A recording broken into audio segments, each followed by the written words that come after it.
if I'm Derek Jeter, I'm leaving. I'm not going to play with the New York Yankees next year if it's me. If I'm advising Derek Jeter, if I was his agent, his advisor, his manager, whatever, I would say, Derek, it's time to pick up and let's get out of here. I would go somewhere else. Derek Jeter is said to be asking for a five-year contract for $100 million. I think the Yankees are playing hardball by not giving it to him. I understand he's 36 years old, but Derek Jeter is a very physically fit athlete. He did have a down year, but he's going to bounce back like the professional he is with complete and total dedication. And Derek Jeter, he not only wants to get 3,000 hits, which he will achieve this year, I think in the back of his mind he wants 4,000 hits. If you could sign up a player for the next 5 years and you knew you were going to get 1,000 hits out of him over 5 years, that's an average of 200 hits a season, okay? Would you give him his $20 million per year, a guy of the stature of Derek Jeter? Of course you would. But the Yankees don't believe he can do that. And, of course, playing for Joe Girardi, he'll never be able to do that because Girardi probably wouldn't let him play more than 150 games this year. And by the time we get the next year, probably 145, and the year after that, 140. And by the time you get to year 4 or 5, Girardi probably have Jeter playing about 110, 120 games a year. Girardi does not believe in letting these guys play. He believes in resting players. So Jeter would not even have a chance to get to 4,000 hits. And I understand it's all about winning championships. I really do. And for Derek Jeter, it's all about championships. But don't think that Derek Jeter does not have personal aspirations. I guarantee he does. And I wanted to do just a little bit of research today on Jeter. And by the way, if Jeter were to leave the Yankees, nobody knows where he would end up. But I found something kind of interesting out there on the internet today where somebody had actually sent it to me, and I clicked on it. And they had these pictures of Derek Jeter in all these different uniforms. I actually posted it on my Facebook page. But I emailed them over. Actually, I brought them on a disc, and I gave them to Mike, and I hope he loaded them up. But as I'm talking about Jeter and the situation here, if you want to share those, it's kind of funny. You see Derek, they're talking, there's on some blog, they're all talking about where's Jeter going to go, and they have him in all these uniforms. Just take your time and scroll through if you want. But I did some research. Everybody says Jeter's washed up. And my whole point of contention is that they gave Alex Rodriguez, and I happen to be an Alex Rodriguez big-time fan. So I'm glad that Alex Rodriguez got $300 million for 10 years, okay, which he did. The Yankees gave him $300 million for a 10-year contract. Jeter's asking for $100 million for 5. Jeter's not off of his rocker. Alex got $300 million for 10 that will take him all the way up until he's about 42 years old. Jeter's asking for 5 for 100. Okay, less than half. I don't think Jeter's out of his mind, and the Yankees are playing hardball with him, offering him $45 million for 3. For everything that Jeter's done for this organization and for the Yankees, and believe me, he has done a lot. If you remember a few years back when you go to the Little League World Series and watch it, and they ask every kid, who's your favorite player? No matter where these kids were from, they could have been from Alaska. It didn't matter. Their favorite player was Derek Jeter across the board. Jeter has brought more fans to the Yankees and more revenue to the Yankees than any player probably in the history of the Yankees, including Babe Ruth. So the way they're trying to tighten the screws on Jeter, I would tell him, keep your money. I don't want to play for Girardi anyway, and go somewhere else. Maybe Texas. I don't know about Texas, but I'd like to, if he's going to go somewhere, I say go to the Red Sox and come back and really just haunt the Yankees. I hate to say it because I'm a Yankee fan, but it's not the same without the boss there, without George Steinbrenner there. And it was a slap in the face that they hired Joe Girardi, a slap in the face to Jeter and Posada that they hired Girardi again. So I think Jeter should pack up and go. But anyway, I did a little research, and the point I was making here about A-Rod is that Alex is a power hitter. No question, he's chasing the home run record. We all know that, okay?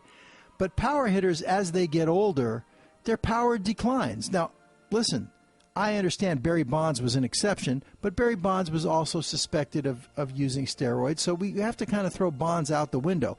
Other than Bonds, power hitters, as they get older, their power declines. However, a singles hitter, and Jeter hits doubles too, but Jeter's not a power guy. Singles hitters can prolong their careers for years and years and years. And, you know, the record for the most hits in a career is Pete Rose with 4,256. And then Ty Cobb, I think he had something like 4,171, if I'm not mistaken. Jeter right now is at 2,926. So he's more than 1,000 hits away from that 4,000 level, which would make him the third most in history to reach that level. But I took a look at Pete Rose's statistics to support my point that singles hitters can play well into their 40s and still be very productive.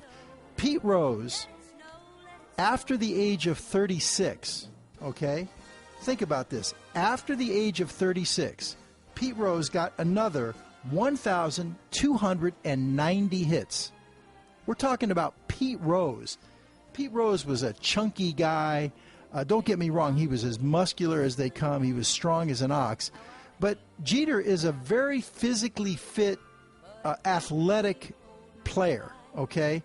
And I'm saying this. If Pete Rose, who was primarily a singles hitter and, you know, a gap hitter, a line drive hitter, if he could get basically almost 1,300 hits after the age of 36, and I've got all the numbers right here, why can't people accept the fact that Derek Jeter wants to play? Derek is 36, okay? He'll be 37 at the beginning of next year in April. Why can't people accept the fact that Jeter could get 1,000 hits over the next 5 years? Pete Rose did it. Now, you're not going to do it playing 140 games a year. Jeter has to play every day. You know, he has to play 157, 158, or 160 ball games. So I was checking the numbers on Pete Rose. Here's what Pete Rose did after the age of 36. Check this out, okay? In 1978, Pete Rose was 37 years old. He got 198 hits, and he played in 159 ball games. Pete Rose, okay? In 1979, Pete Rose, at the age of 38, Pete Rose got 208 hits, and he played in 163 games. Must have had a playoff game. In 1980, Pete Rose played in 162 games. That's the whole season, okay? Didn't miss a game at 39 years old. Didn't miss a game at 39 years old, okay? He had 185 hits that year. And in 1981, at the age of 40, he must have been injured because, and I didn't look it up, but he played in 107 games that year. So he might have had an injury. But in 107 games, he still had well more than a hit a game. He had 140 hits in 107 games. Okay, that's more than on pace for a 200-hit season. Okay, in 1982, whatever injury he had, he came back at the age of 41. Pete Rose played a full, complete season, 162 games. He didn't miss a game at 41 years old. And he got 172 hits in 162 games, okay? In 1983, he played in 151 games at the age of 42. In 1984, at the age of 43, Pete Rose played 121 ball games. In 1985, at the age of 44, Pete Rose played in 119 games at the age of 44. And at the age of 45, Pete Rose played 72 games. So he got 1,300 hits after the age of 36. Singles hitters can continue if they stay in shape.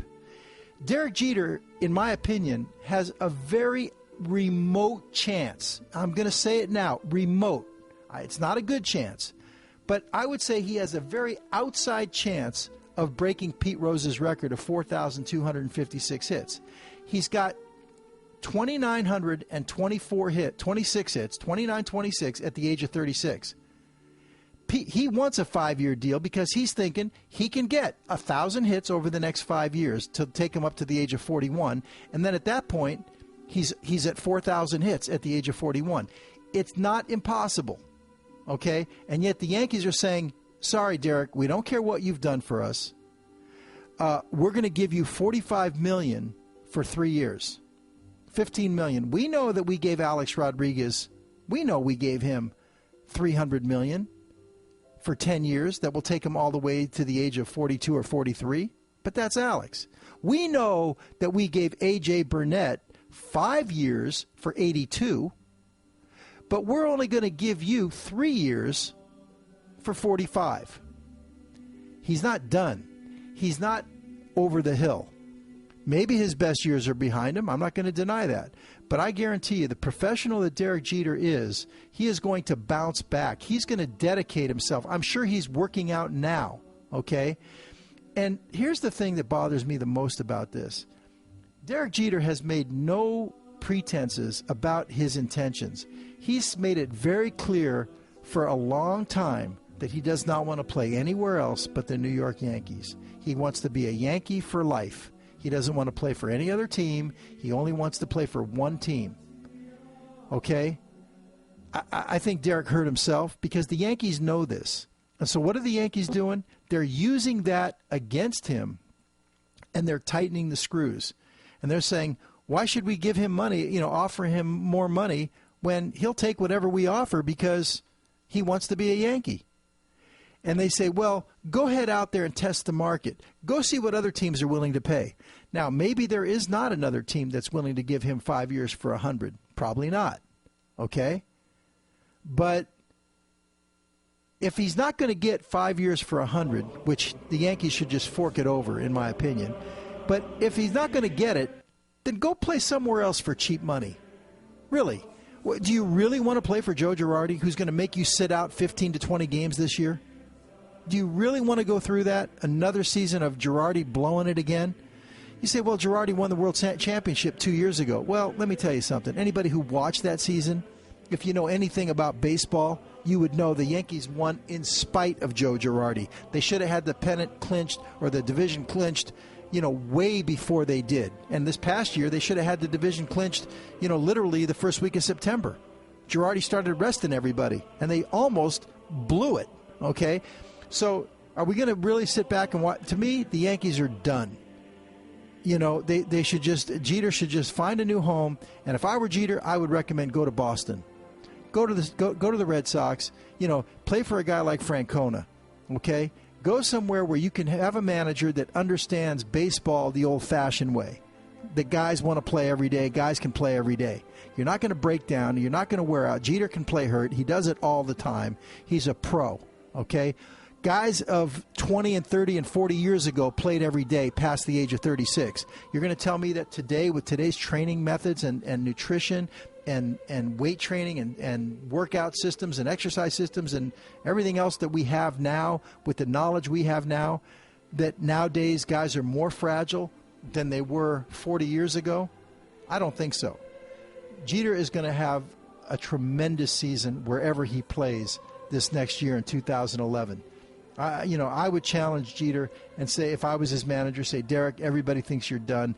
Let's come back. I want you to hit 350. That's your goal. 350, get 230 hits. Let's just shut everybody up. Win another Gold Glove, which, by the way, Jeter did win the Gold Glove this year at the age of 36. People say you can't win with a shortstop. I don't care. Listen, that's the problem with fans today. That's the problem with the media today, because they only know what they see. They only know what they can't think outside the box, okay? Just because it's never been done doesn't mean it cannot be done. It just means no one's ever done it, okay? The Yankees, if they wanted to have Jeter and they had the right manager, they could win with a 37. You could win with a 40-year-old shortstop if he can still get the job done, and Jeter will prove that it can be done. People said that you couldn't run a 4-minute mile. Couldn't be done. For years, they were trying to, analyze and figure out ways to run a 4-minute mile. Nobody could do it. They said it was impossible. And then finally Roger Bannister of England did it. And after he did it, within the next, I think, 12 months or 24 months, like 50 other guys did it. It was done like 50 times in the next 12 months. So once somebody did it, then everybody did it. And part of being a great athlete is being a visionary. It really is. And Derek needs that kind of motivation. He needs that kind of challenge put to him. He needs those kind of people around him that can put that charge into him and that kind of challenge into Derek. And I'd be willing to put my money on Derek. And listen, I'm a big A-Rod guy, but I'm not one of those kind of guys that in New York it seems like if you like A-Rod, you can't like Derek. If you like Derek, you can't like A-Rod. Listen, I like both of these guys because they both play the game the right way. And Derek ought to get some points for playing the game the right way. He ought to get some points for being the leader of that team. He ought to get some points for being the leader in the clubhouse. He ought to get some points for being clutch. When the game is on the line and the money's on the line, you want Derek Jeter at the plate. I don't care what his batting average is, okay? So the whole thing with Jeter, what's going around here in New York, it bothers me. And I just hope that Jeter, lets go of this loyalty thing that he has for the Yankees. And I wouldn't blame him if he did because Steinbrenner's not here anymore. These kids that are running the team, they don't know what they're doing. Steinbrenner's kids, they're not, if George Steinbrenner were here, if he were still alive and he were still running this team, he wouldn't bat an eye. He would give Derek a blank check. He's a Yankee. He belongs as a Yankee, okay? That's the way it should be. But now you got these kids, and they're trying to run the team by the numbers, and they're trying to, and listen, Brian Cashman, in my opinion, I used to defend this guy. I was in his corner. Brian Cashman has shown me nothing. Brian Cashman has turned out to be really kind of a sorry general manager, in my opinion. He basically blew it with Cliff Lee in the middle of the season, and he may not blow it this time because this time the Yankees are going to literally open the vault. They're going to go to whatever number they have to go to get Cliff Lee. So I'm not going to, give Cashman any kind of credit when we're going to read probably in the next week or two, Yankees sign Cliff Lee. They're probably going to give him, $150 million for 6 years, okay, to get him, okay, because the Rangers are driving up the price. So believe me, if I had that kind of bankroll behind me, I could sign Cliff Lee, okay? So I'm not going to give Cashman, any credit for that. But while they're throwing all this money around to all these other guys to try to bring him here, and basically because Cashman blew it in the middle of the season on Lee, and that probably cost him the pennant, although Girardi could have saved it. Now he's going to get a chance to blow it again, and he's blowing it with Derek Jeter. So if I were Jeter, I'd go. And, the other thing, too, Jeter's loyalty is one-sided. He's been loyal to the Yankees. He's been loyal to George Steinbrenner. Steinbrenner's kids don't care. If any of you out there have ever read the book Inside Power by Gary Sheffield, it's a great read. It's a great book. I know Gary Sheffield has taken a lot of hits from people, a lot of criticism from people as being a guy that's tough to get along with, a little ornery at times, misunderstood at times. I know Sheffield even had some negative things to say about Joe Torre, and I didn't really appreciate that myself because I think Joe Torre is a great manager and a great ambassador for the game. But nevertheless, if you read that book and you're really objective, there's a lot of truth in Gary Sheffield's book on Inside Power. And, Sheffield's played for a lot of teams, and he talks about all the different heartbreaks that he's had in the game of baseball. And he talks about how, the sport of baseball will eventually, it's going to break your heart. And it will. And he's talking about how teams have no loyalty to these players. And I know Jeter is doing his best to stay loyal to the Yankees, but the Yankees are not returning it. They're not being loyal back to him. They're squeezing him. He's the last guy they should squeeze. And they don't believe in him. Obviously, if they believed that he could get 1,000 hits over the next 5 years, they probably wouldn't bat an eye, and they'd give him the $100 million for 5 years. They don't believe Derek can do it anymore. They think he's done, or they wouldn't be doing this. So where's the loyalty? Where's the confidence? Where's the belief? He has a bad season. Listen, that bad season was due to poor management, in my opinion. If you really watched Derek this year, he was playing hurt for sure. But not only that, his swing got too big. Okay, Derek was trying to pull the ball too much. trying to keep those pitchers honest, trying to drive the ball to left field. Derek needs to get his swing back to, up the middle, go the other way, and just stay within himself. And